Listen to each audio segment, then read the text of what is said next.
वो अथाह खजाना है।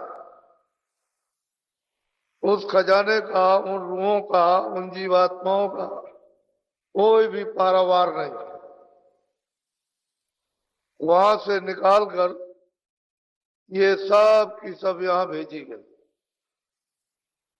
इनका निकास, इनका देश सतलोक है। इन सब का पिता सत्य, वहीं से ये जीवात्माएं उस महा अथाह सागर से यहां भेजी गई।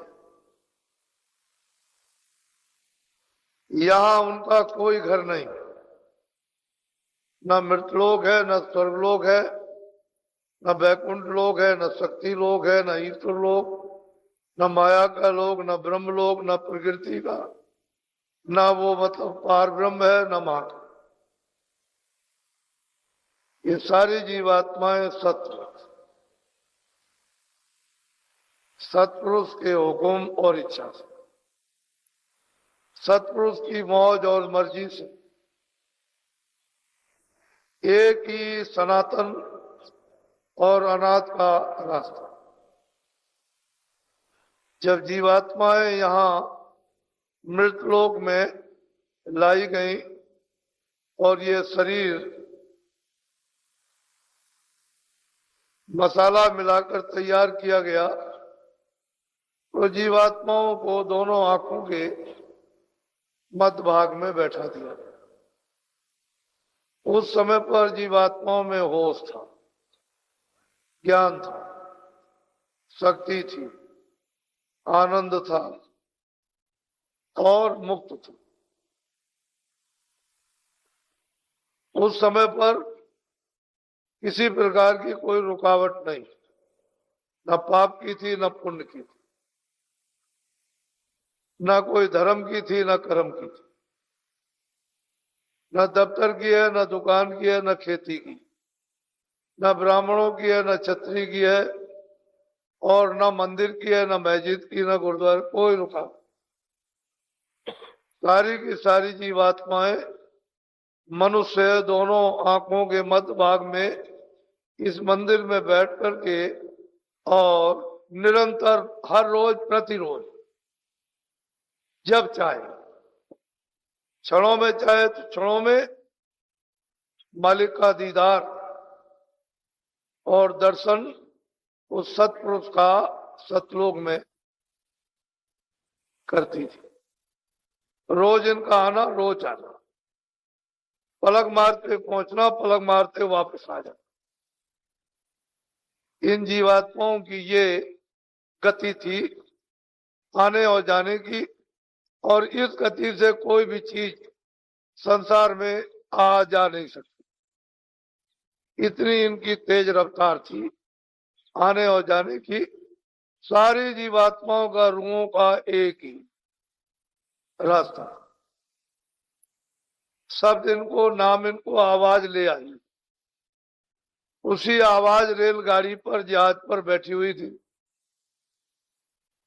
उसी शब्द पर बैठ करके आती और जाती थी।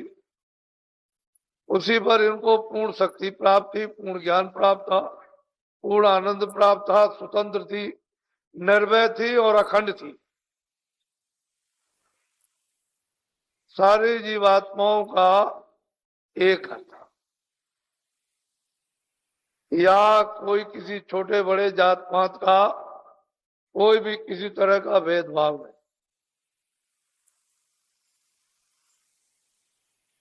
तो जब ये पाप और पुण्य नहीं था, भेदभाव नहीं था, ऊंच नहीं था, लेकिन मनुष्य शरीर था। स्नान भी करते होंगे, देखते भी होंगे, जाड़ा भी लगने लगा, ठंडी भी लगने लगी। ये जो कुदरत की दी हुई चीजें ये थी। लेकिन पाप और पुण्य, आवरण, गंदगी, ना अच्छे और न बुरे की कुछ नहीं। पूरा पूरा इन सबको अधिकार, आजादी थी। लेकिन जब से यहाँ पर उन्होंने कर्म विधान बनाकर और आपको सुनाकर और अधिकार देकर कि ये पाप और पुण्य है और इसका सबको फल भोगना। बस यहीं से गंदगी शुरू हुई है। इसी गंदगी के कारण जो अनाथ का आद सनातन रास्ता, जिसको हम प्राय आज से 700 वर्ष पहले भूले हुए थे, बिल्कुल रास्ता खो चुका था, भूल चुके थे, छोड़ चुके थे। तो यही कर्मों की गंदगी से जब जीवात्माएं मैली होने लगी, उस मैल के कारण आंख और कान बंद होने लगे। उस आंख और कान बंद होने के कारण शब्द छूटने लगा, आंख से देखना बंद होने लगा और कानों से सुनना बंद होने लगा। तो धीरे धीरे धीरे धीरे आधार छूट गया।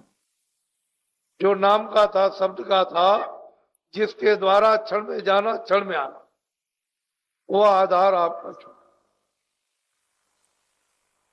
और फिर आपने अच्छे बुरे कामों को करते करते करते करते जब आपने पहाड़ों का ढेर बना लिया, तो फिर तब उसके विधानानुकूल भोगना ही पड़ेगा। तो उन भोगने के लिए उसने 4 खाने 84 लच्छियोनियां बनाई और उसके भोग के लिए सख्त सजा यानी कठोर दंड देने के लिए नरक बना और